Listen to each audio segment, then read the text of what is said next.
Integrazione. Ai lavoratori di queste strutture va il nostro ringraziamento per la dedizione sempre dimostrata e in particolare durante la pandemia. Hanno assistito i nostri nonni, li hanno curati, hanno cercato di compensare le assenze dovute al lockdown, riempiendo di ulteriore affetto questi anziani che hanno subito tutti gli effetti peggiori di questa tragedia. Mai come ora la CISL-FP del Veneto ha un impegno morale con gli operatori di questo settore. Mai come ora serve rendere più appetibile il lavoro in queste strutture. Con la Regione abbiamo condiviso alcune soluzioni tampone, ma siamo tutti consapevoli della necessità di mettere mano in maniera sostanziale a tutto il sistema, a partire dai contratti di lavoro applicati.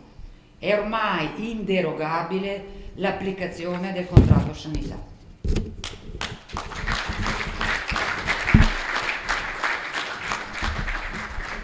In tante occasioni e con modalità diverse, fino alla proclamazione di uno sciopero, abbiamo evidenziato le criticità di questo settore. Fragile, perché fragile sono le persone che vi si ospitano e queste fragilità sono emerse in maniera tragica, in particolare nella prima parte della pandemia. Quello che avete e abbiamo vissuto in questi 2 anni ha confermato la bontà dei contenuti della nostra proposta di riforma, proposta che ha come filo conduttore il mantenimento del ruolo pubblico per le IPAB, la trasformazione da privato a pubblico anche per le altre strutture, la messa in rete con tutti i servizi territoriali.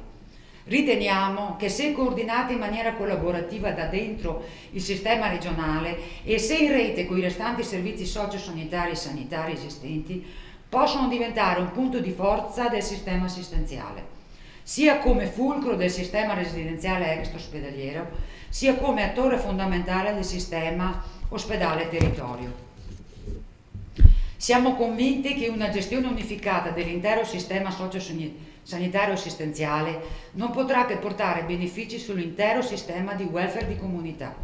Da tanto, troppo tempo si sta aspettando questa riforma e noi siamo pronti a fare la nostra parte.